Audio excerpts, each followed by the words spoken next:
శ్రీగురుభ్యో నమ. హరి ఓం. శ్రీమహాగణాధిపతయే నమ. శ్రీమహాసరస్వత్యై నమ. శ్రీగురుభ్యో నమ. హరి ఓం.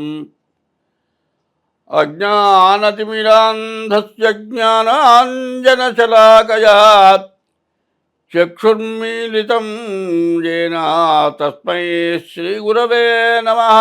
విశ్వావసనామ సంవత్సర ఫలితాలు చెప్పుకుందాం. విశ్వావసనామ సంవత్సరం చైత్రశుద్ధ పాడ్యమి ఆదివారం 30/3/2025 అంటే 30వ తారీఖు మార్చి నెల 25వ తారీఖున రేవతి నక్షత్రయుక్త ఆ రోజున విశ్వావసనామ సంవత్సరం ప్రారంభమైంది. విశ్వావసనామ సంవత్సరం 2025 మీనరాశి చివరి రాశి, ఆఖరి రాశి. మీనరాశి ఫలితాలు చెప్పుకుందాం. ఈ మీనరాశి ఆదాయం 5, వ్యయం 5. ఆదాయం ఖర్చు సమానం. రాజపూజ్యం 3, రాజావమానం 1. అయితే ఈ రాశి వాళ్ళకి 2 సంవత్సరాల 5 నెలల నుంచి 12ంట శని ఉండి చాలా ఇబ్బందులు పెట్టాడు. ఈ 12ంట ఉన్నటువంటి శని మార్చి 31కి 1ంటికి వస్తున్నాడు. జన్మ శని అంటారు. ఈ జన్మ శని పెట్టే కష్టాలు మామూలు కష్టాలు కావు. ఈ కష్టాల నుంచి తప్పించుకోవాలంటే చాలా జాగ్రత్త పడాలి. చాలా జాగ్రత్తగా బతకాలి. ఎక్కడా తొందరపడకూడదు. అనవసరమైన ఖర్చులు పెట్టుకోకూడదు. ఎటువంటి దురలవాట్లు పడకూడదు. కష్టం వచ్చినప్పుడు దురలవాట్లు పడతాడు. ఒకడు ఏం చేస్తాడంటే భార్యతో తగాదా వస్తుందండి ఈ రాశివాడికి. జన్మంలో శని ఉండంగా ఆమె అనవసరంగా పోట్లాడి పుట్టింటికి వెళ్ళిపోతుంది. వాడు బయటకు పోతాడు, ఉద్యోగం చేస్తాడు, ఇంటికి వస్తాడు. భార్య చూచినట్టుగా తల్లి చూడలేకపోవచ్చు. ఆమె పెద్దామె కావచ్చు. అన్నం తిన్నావా లేదా అని అడగకపోవచ్చు. పరిస్థితులను బట్టి పెట్టుకుని తినాల్సి రావచ్చు. భార్య లేకపోతే చాలా కష్టాలు రావచ్చు. ఇంత మాత్రం చేత భార్య భర్తలకి సంబంధాలు తెగిపోతాయని మాత్రం అనుకోబాకండి. ఈ జన్మల్లో ఉన్న శని వల్ల కుటుంబ కలహాలు సహజం. అయితే కొంత బాగా ఇబ్బంది, బాగా కష్టం వస్తుంది. చేసే ఉద్యోగంలో సమస్య వస్తుంది. ఆ ఉద్యోగం మానుకొని రావాల్సిన పరిస్థితి వస్తుంది.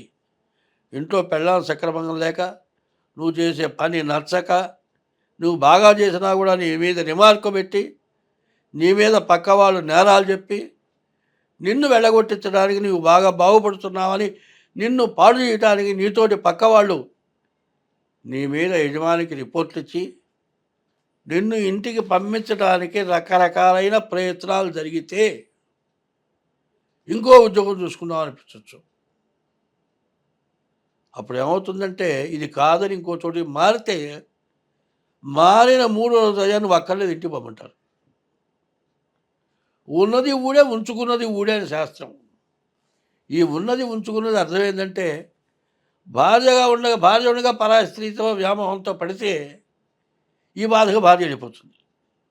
నీ దగ్గర డబ్బు లేకపోతే ఉంచుకున్నది కూడా వెళ్ళిపోతుంది. ఇటు భార్య వెళ్ళిపోయా ఇంట్లో నుంచి, ఉద్యోగం బాయా, కొత్త కాదు ఇంకో ఉద్యోగంలో బాగా బతుకుదామని వెళ్తే ఆ ఉద్యోగం పోయా. ఇన్ని కష్టాలు ఈ రాశికి బాగా దగ్గరలో ఉన్నాయి. ఇవన్నీ ముందుగా వచ్చేది తెలియపరుస్తున్నా. నువ్వు ఎక్కడ తొందరపడ్డా కూడా ఇబ్బందే. ఇంట్లో భార్య ఎప్పుడైనా సరే ఎవరూ లేనప్పుడు స్వతంత్రంగా తిరగబడేవాళ్ళు 180 మంది ఖచ్చితంగా ఉంటారు. ఎందుకంటే భార్యను నువ్వు ప్రేమగా చూస్తే ఆమె స్వతంత్రం మీద ఏదైనా అడుగుతుంది. నువ్వు అది తీర్చలేకపోతే నీ ఇబ్బంది ఆలోచించకుండా తిరగబడుతుంది. కానీ నీ ఇబ్బందిని బట్టి మంచిగా చెప్పుకుంటే పర్వాలే. నీ విసుగు మీద ఏదైనా మాట్లాడావంటే మాత్రం ఎప్పుడూ అడగని మనిషి కూడా ఆ రోజు అడగటం జరుగుతుంది. అడిగినప్పుడు తీర్చకపోవడం జరుగుతుంది. ఇది కాక ఇంకా తొందరపడితే ఓ దెబ్బ కొట్టడం జరుగుతుంది. ఆమె వెళ్ళిపోవడం జరుగుతుంది. ఉద్యోగం పోవడం జరుగుతుంది. అప్పులు వాకిలు ఎక్కువ అవుతాయి. ఇట్లాంటి సమస్యలు వచ్చి జీవితమే దండగా, బతకటమే దండగా చద్దామా అన్నంత పరిస్థితి వస్తుంది ఈ రాశి వాళ్ళకి. ఇట్లాంటి పరిస్థితుల నుంచి తప్పించుకోవాలి. ఇది గోచారంలో వస్తున్న సమస్య. గ్రహచారం అంటే జన్మ లగ్నరీత్యా వస్తుంది. అయ్యా, మీనరాశి వాళ్ళకి ఒక్కళ్ళకే కాదు, నిన్నటి దాకా కూడా కుంభరాశి వాళ్ళు కూడా ఆ అవస్థలు పడ్డారు. ఆ అవస్థల నుంచి తప్పించుకున్నారు. ప్రతి వ్యక్తికి కూడా ఏలినాటి శనిలో ఇట్లాంటి సమస్యలు, బాధలు చాలామందికి వచ్చినాయి. ఎవడికి వాడికి నేనే నా సాగినంతకాలం నా అంత మగవాడు లేడంటాడు, సాకపోతే నా అంత ఎదవలేడు అనుకుంటాడు. వాడే కాదు, ఇంట్లో వాళ్ళు కూడా అట్లాగే అంటారు. తెచ్చిపెట్టినంతకాలం ఆనందంగా తింటారు, తెచ్చి పెట్టలేని టైంలో తిరగబడతారు. కాబట్టి ఈ రాశి వాళ్ళు ముందుగా మీ డేట్ ఆఫ్ బర్త్ చూపించుకోండి. డేట్ ఆఫ్ బర్త్ ద్వారా మీ జాతకం చూపించుకోండి. అయితే నేను ముఖ్యంగా ఈ మేషరాశి దగ్గర నుంచి మీనరాశి వాళ్ళందరికీ కూడా ఒక్క మాట ముఖ్యంగా చెబుతూ ఉన్నాను. పాపగ్రహాల బలం ఎక్కువగా ఉంది, శుభగ్రహాల బలం తక్కువగా ఉంది. ఆ 9 గ్రహాల్లో 6 పాపగ్రహాలు, 3 శుభగ్రహాలు కావడం చేత కష్టాలు ఎక్కువగా ఉంటాయి, సుఖాలు తక్కువగా ఉంటాయి. ప్రతి వాళ్ళకి సమస్యలు ఎక్కువగా ఉంటాయి, ఆదాయం తక్కువగా ఉంటుంది. కుటుంబంలో తండ్రి కొడుకు కావచ్చు, తండ్రి కూతురుకు కావచ్చు, మరి పెళ్లి కావాల్సిన పిల్ల వల్ల సమస్య రావచ్చు. ఇంతకుముందు పెళ్ళి వద్దనుకున్నాము కూడా ఏదో ఇంటర్ కాస్ట్కి వెళ్ళిపోయే పరిస్థితి రావచ్చు. ఇట్లాంటి రకరకాలైన సమస్యలు భార్యాభర్తలకి, తల్లి కొడుకులకి, తండ్రి కొడుకులకి, ఉద్యోగం చేసే చోట, పక్క ఇంట్లో, ఎదురింట్లో, ఇట్లా రకరకాల సమస్యలు రావటానికి బాగా ఇబ్బందికరమైన రాశి మీన రాశి. కష్టాలు అంటే అష్ట కష్టాలట, 8 రకాల కష్టాలట. ఏమిటంటే భార్యకి అనారోగ్యం, తర్వాత పిల్ల పెళ్లి ముహూర్తం వచ్చింది, తండ్రి చావు బతుకుల్లో ఉన్నాడు, ముహూర్తాన్ని పెళ్ళి అవుతుందో కాదో తెలియదు, కట్నం ఇచ్చాడు, కళ్యాణ మండపానికి కట్టాడు, కొన్ని లక్షల ఖర్చులైనవి. ఈ భార్య ఆరోగ్యం నుంచి ఇంటికి వస్తుందా, తండ్రి పెళ్లిదాకా తాగకుండా బతకకుండా ఉంటాడా, ఈ పెళ్లి జరుగుతుందా కాదా, ఈ పెట్టిన డబ్బులు మొత్తం ఖర్చు సద్వినియోగం అవుతుందా, దుర్వినియోగం అవుతుందా, ఇట్లాంటి సమస్యలు వచ్చిన వాళ్ళు చాలామంది ఉన్నారు. పెళ్లి టైంకి పెళ్లి కూతురు ముట్టయిపోయి పెళ్ళి ఆగిపోయిన పరిస్థితులు వచ్చినాయి. ఇట్లాంటి టైంలో అనుకోని సమస్యలు వస్తాయి. కాబట్టి ఎంత ఓర్పుగా ఉంటారో, ఎంత జాగ్రత్త పడతారో అంత మంచిది. ఎవరితో బలంగల వాడితో పోటీ పడకూడదు, బలహీనుణ్ణి హింసించకూడదు. నాకు సమయం వచ్చింది కదా అని బలహీనుణ్ణి బలగలవాడు హింసించినట్టయితే ఇట్లాంటి టైంలో వాడి గత అధోగతపడుతుంది. కాబట్టి అందరూ బాగుండాలి అనుకుంటే నీకు మంచి టైంలోనైనా ఎవరిని ఇబ్బంది పెట్టద్దు. నేనే చిన్నప్పుడు చేశా. తేలు వెళుతుంటే కొండికి తేలు వెనక తొండానికి దారం కట్టి కొంచెం దూరం పోని వెనక్కి లాగేవాడు. ఇది హింస. చంపితే తప్పు లేదు, అసలు చంపమని ఎక్కడా లేదు. పాము విషం, తేలు విషం, ఎయిడ్స్ రోగాలు, ఇట్లాంటి కొన్ని రోగాలకి ఆ విషం ఇవాళ విపరీతమైన ఖర్చు ఉంది. తేళ్లని పావురాళ్ళని బోన్లో పెట్టినట్లుగా తేళ్లని పాములు కూడా పెంచి దాని విషాన్ని మందులుగా వాడుతున్నారు. కాబట్టి అటువంటి వాటిని కూడా హింసించకూడదు. నేను చిన్నప్పుడు చేసిన తప్పు నేను ఇప్పుడు చెప్పుకుంటున్నా. తెలియక చేసినప్పుడు దాన్ని తెలుసుకొని అట్లాంటివి చేయకుండా ఉంటాం. ఏ జీవరాశికి మన వల్ల ఇబ్బంది కలగకూడదు. కుటుంబ సభ్యుల్లో ఎవరిని ఇబ్బంది పెట్టకూడదు. వాళ్ళు ఏదైనా తప్పు చేసినప్పుడు ఆ తప్పుని తెలియపరిచి మంచిగా మార్చడం ఈ సంవత్సరం ప్రతి వ్యక్తి యొక్క ప్రవర్తన అవసరం. కాబట్టి ఎవరైతే నేను చెప్పిన విధానాలను అనుసరిస్తారో అంతకంటే మంచి ఇంకోటి లేదు. కాబట్టి అందరూ బాగుండాలి అంటే ఈ సంవత్సరం చెప్పిన ఫలితాలు అందరూ కూడా బాగా ఆలోచించి అందరూ కూడా చెప్పిన విధానాన్ని అనుసరించి ప్రతివాడు కూడా మీ జాతకం చూపించుకొని అందరూ సుఖ సంతోషాలతో ఉండాలని ఈ సంవత్సర ఫలితాలు చెప్పడం జరిగింది. ఈ రాబోయే విశ్వావసనామ సంవత్సరం కొత్త సంవత్సరంలో ప్రత్యేకమైనవి, ముఖ్యమైనవి, వినాల్సినవి, పాటించాల్సినవి ఉన్నాయి. అవి చాలా కొద్దిలో ముఖ్యంగా చెప్తూ ఉన్నా. రాజకీయంలో సమస్యలు బాగా ఎక్కువగా ఉన్నాయి. రాజకీయ నాయకులు ఎవరు కూడా ఒక పద్ధతిలో నిలబడే లక్షణాలు లేవు. రాజకీయ పరిపాలన చేయడానికి పరిపాలకులకి సమస్యలు ఎక్కువగా ఉంటున్నాయి. మిగతా మెంబర్స్ కానీ, మంత్రులు కానీ స్వార్థం కోసమని సమస్యలు తెచ్చిపెట్టే లక్షణాలు ఉన్నాయి. సరే, పరిపాలకులకి ఈ ఇబ్బంది ఉంటే, పరిపాలకులకు కొద్దిగా ఇబ్బంది ఉంటే, ప్రతిపక్షాలు మాత్రం దీన్ని బాగా గొడవ చేసి ముందు ప్రతిపక్షాలు పాలకపక్షం కొట్టుకోవటం, పాలకపక్షాలు కొట్టుకుంటే దాన్ని ఎగదోసి ప్రతిపక్షాలు అల్లరి చేయటం, ఇది ఒక సమస్య. కుటుంబ సభ్యుల్లో ఇవాళ ఉన్నటువంటి పెరిగిపోయినటువంటి ఖర్చుల వల్ల, ఆదాయం తక్కువ వల్ల, ఇవాళ వచ్చే ఆదాయం చాలకపోవటం వల్ల కుటుంబ కలహాలు బాగా వస్తున్నాయి. రెండోది.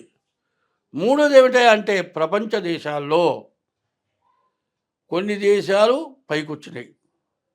ఆ పైకొచ్చిన దేశాలు తనకంటే ఇంకో దేశం పైకి రాకూడదు కాబట్టి, రాకుండా పోవాలనే ఉద్దేశంతో పైకి వస్తూ ఉన్న ప్రభుత్వాల్ని అణగదొక్కి వాళ్ళే పై స్థాయిలో ఉండాలి అని చెప్పి, మరి తక్కువగా ఉన్నటువంటి వాళ్ళని ఎగగొలిపి బాగా పరిపాలన చేస్తూ పైకొస్తూ ఉన్న దేశాలని అణచివేయటం కోసమై పైకొచ్చిన దేశాలు చిన్న దేశాలు చేత పైకి వస్తున్న దేశాల మీద యుద్ధం ప్రకటించి అన్ని దేశాలని నాశనం చేయటానికి కాండతో యుద్ధాలు జరిపే లక్షణాలు బాగా ఎక్కువైనాయి. ఇదివరకు మీరు చూచారు. మరి ఏమైంది? అమెరికా, రష్యా ఉన్నాయి. ఈ రష్యా బాగుంటే ఒకప్పుడు కొంత విడబడది. తర్వాత మరి రష్యాలో ఉక్రెయిన్ అనే ఓ భాగం దాంట్లోది. సరే, వాళ్ళల్లో వాళ్ళకి ఏదైనా తేడాలు వచ్చి గొడవలు పెంచుకోవడం ఎందుకని వాళ్ళు విడబడిపోయినారు. సరే, వాళ్ళల్లో వాళ్ళకి మళ్ళీ ఏదో కొద్దిగా గొడవ వచ్చింది. అయితే ధర్మంగా రష్యా విడగొట్టినటువంటి ఉక్రెయిను రష్యాని అణిచివేయాలనే ఉద్దేశం దానికే కలిగిందో, వేరే దేశాలు వాళ్ళని ప్రగల్పితే, వాళ్ళని ఎగ్గులిపితే వాళ్ళు యుద్ధానికి దిగారో తెలియదు. కానీ అది పెద్ద యుద్ధం జరిగేది, ప్రపంచ యుద్ధం అవుతుందేమో అనిపించే పరిస్థితి వచ్చినప్పుడు ఉక్రెయిన్ సర్వనాశనం అయిపోయింది. ఇప్పటికీ ఇంత జరిగిన తర్వాత యుద్ధాన్ని ఆపటానికి కొన్ని ప్రపంచ దేశాలు పట్టుబడితే యుద్ధం ఆగింది. కానీ యుద్ధం జరిగింది, తర్వాత రష్యాని నష్టపరిచింది, ఉక్రెయిన్ నష్టపడ్డది. కానీ ఈ యుద్ధంలో కొన్ని దేశాలు మాత్రం బాగుపడ్డాయి. ఇట్లాంటివి చాలా జరగటానికి ఇప్పుడు బాగా అవకాశాలు ఉన్నాయి. ఇది రాను రాను ఉన్న ప్రపంచ దేశాల్లో సగం దేశాలు ఒక భాగం, సగం దేశాలు ఒక భాగంగా అయినట్లయితే ప్రపంచ యుద్ధం తప్పేటట్లుగా లేదు. అట్లాగే కుటుంబ సభ్యుల్లో సగం అటు సగం ఇటు అయితే కుటుంబం విచ్ఛిన్నం అయిపోతుంది. మన భారతదేశంలో పరిపాలకుల్ని అణచివేయడానికి ప్రతిపక్షాలు ఇబ్బంది పెట్టడమే కాక, పాలకపక్షంలో ఉన్నటువంటి కొంతమంది మంత్రులు కానీ, నాయకులు కానీ వాళ్ళ స్వార్థానికి వాళ్ళకి తగినటువంటి ఆదాయం లేకపోవటం వల్ల పాలకపక్షంలో రెవల్యూషన్ వచ్చి పాలకపక్షాన్ని పనియటానికి ప్రయత్నాలు జరిగి ఇట్లాంటివి రకరకాలైన నష్టాలు రావడానికి బాగా అవకాశం కనపడుతోంది. కాబట్టి ప్రకృతి విపత్తులు బాగా రావటానికి, విపరీతమైన వర్షాలు, విపరీతమైన ఎండలు, నదులు పొంగటం, మునిగిపోవటం, మరి పంటలు నాశనమైపోవటం, తినటానికి తిండి లేక ఇబ్బంది పడటం, పండిన పంట చేతికి రాకపోవటం, కష్టపడేవాడికి అంతా కష్టం చేసి పెట్టుబడికి కూడా తగినటువంటి ఆదాయం సగం కూడా, పెట్టుబడిలో సగం కూడా రాకుండా ఇబ్బంది పడటం, పరిపాలకులు సహాయం చెయ్యలేకపోవటం, ఇట్లాంటి సమస్యల్లో ప్రపంచ దేశాలన్నీ కూడా కొట్టుమిట్టాడుతున్నాయి. మన దేశానికి కూడా అట్లాంటి ఇబ్బందులు వచ్చేటట్టుగా కనబడుతూ ఉన్నాయి. మన దేశం బాగా పైకొస్తున్నది. ఇట్లాంటి టైంలో మన ఇబ్బందుల్ని ఇంకా అధికం చేసి, ఇంకా కొంతమంది మనల్ని పడగొట్టడానికి సిద్ధంగా ఉన్నట్టుగా కనబడుతోంది. కాబట్టి పాలకపక్షం, ప్రతిపక్షం, ప్రజలు బాగా ఆలోచించుకొని అందరూ మంచిగా ఉంటే మనం అందరం బాగుంటాం. అందరూ సుఖంగా ఉంటాం. స్వస్తి.